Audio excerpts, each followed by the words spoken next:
If there must be a protectionist agenda for Dangote Refinery, as lawmakers are proposing, as many Nigerians are calling for, which is not a bad thing though, but it has its positives and its negatives. And I always like to look at its positives. If there must be a law banning the importation of refined petrol product into Nigeria to encourage Dangote Refinery, then there must also be a law in Nigeria banning the importation of cars into Nigeria to encourage local car manufacturers in Nigeria, even though you call them mere assembly plants. Dangote, Aliko Dangote as a person, and Dangote refineries cannot be treated with, cannot be given special treatment in Nigeria, cannot be given the monopoly he seeks just because he's Dangote. No, that's where I have an issue. Another area where I have an issue is the fact that Dangote Refinery is not a Nigerian company.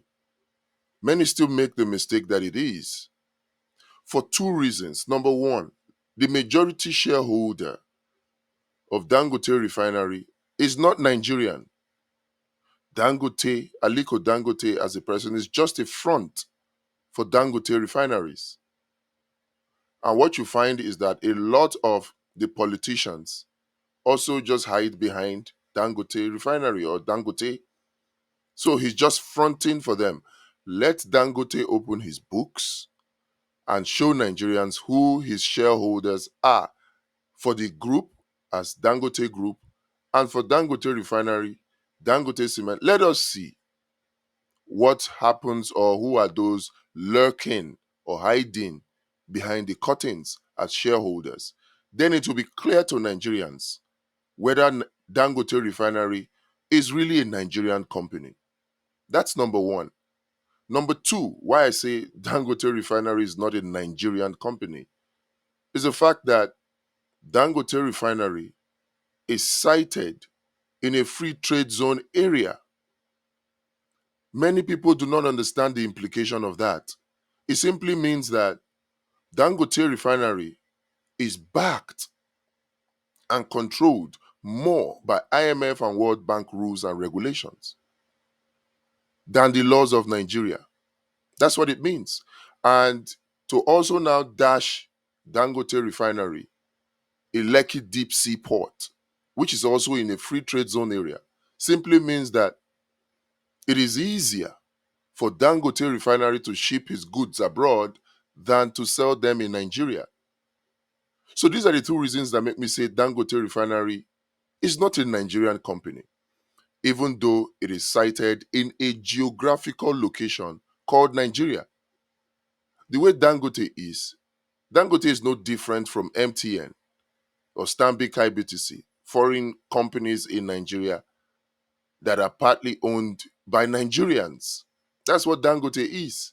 Would you say MTN is a Nigerian company just because it is sited in Nigeria or it has a Nigerian CEO or MD? No, no, it's still South African. That's what Dangote is. Who is the majority shareholder of Dangote Refinery? Now, let's come back to the issue. All of this call for special treatment for Dangote Refinery, many may not realize it.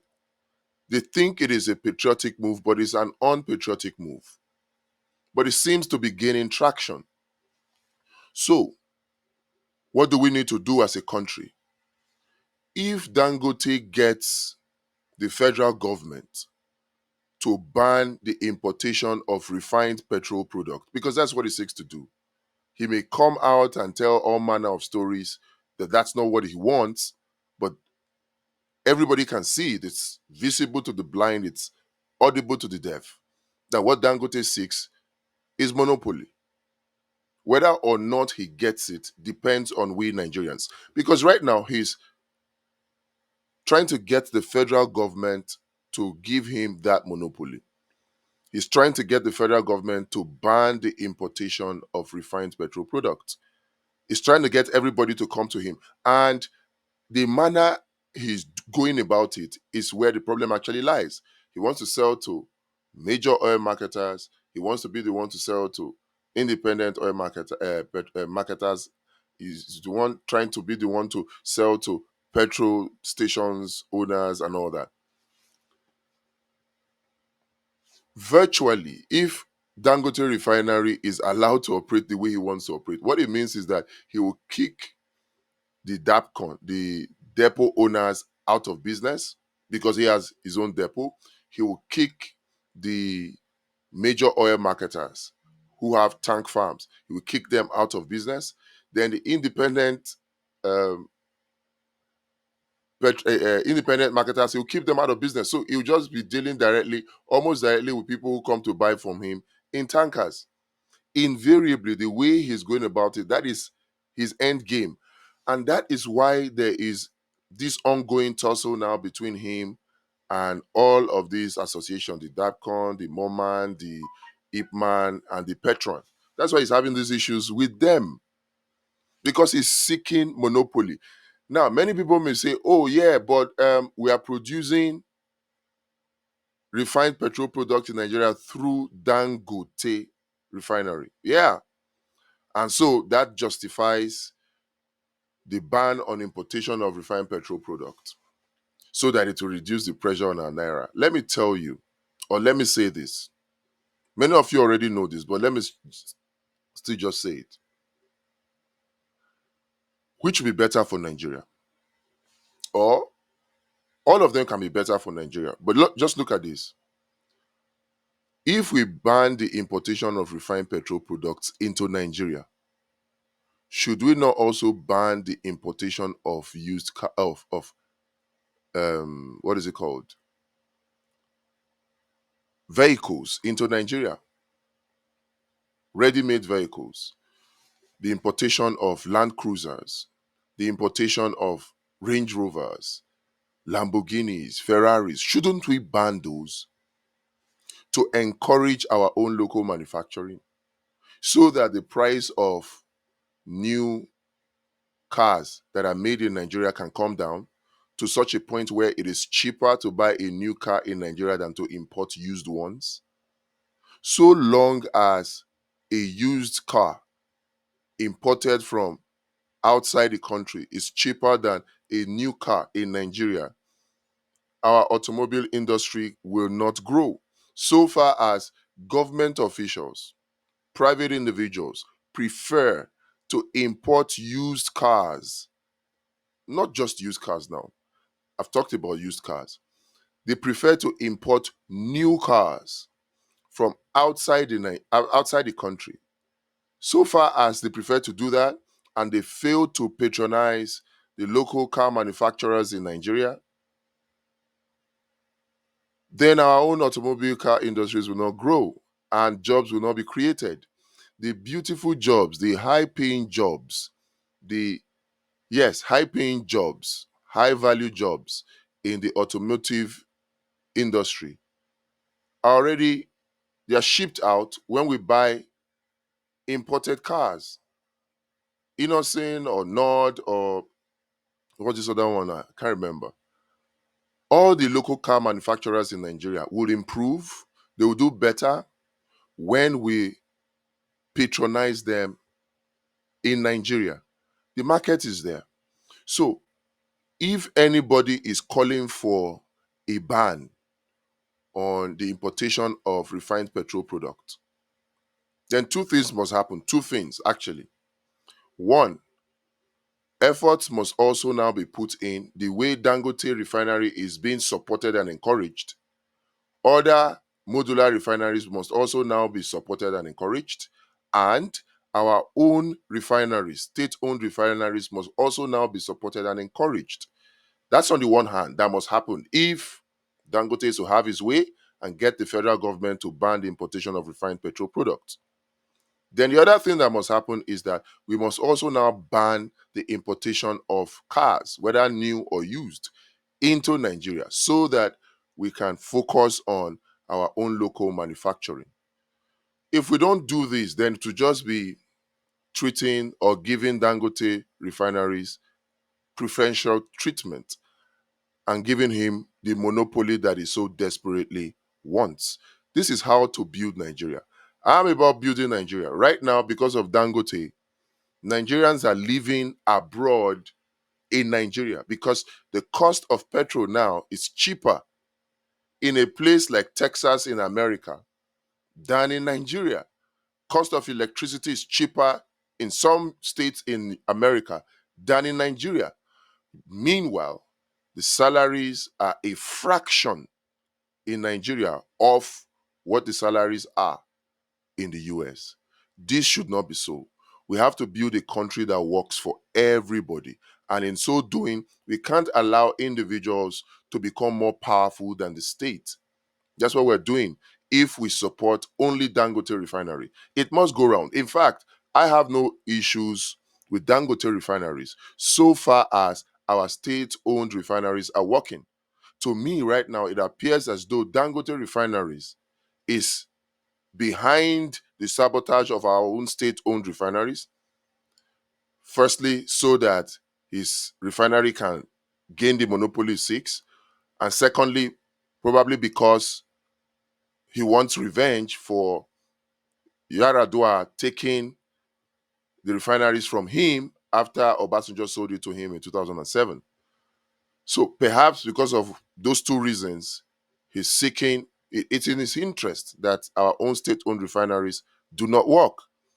And I am saying, if you're going to give Dangote refineries this massive support with public funds and policies that give him the monopoly he seeks, then we should do it for other refineries. The energy and the attention that has been given to Dangote refinery should be given to Walter Smith, should be given to Edo refinery, should be given to the other refineries. And then much more importantly, that same attention and even more should be given to our own state-owned refinery. That's my point. Once we do that, if our state-owned refineries are working, even if they are not able to meet the needs of all Nigerians, of course they can't, but it will give a good reference point, a good benchmark for us to see whether Dangote Refineries is acting in the interest of Nigerians or not. Already I know he is not, because he's just seeking to maximize profit within a very short time. When people build their refineries elsewhere in the world, they do so with a mindset. In fact, there's a benchmark. You can't say because you spent $20 billion building a refinery, then you must make all the money from the refinery in 1 year. No.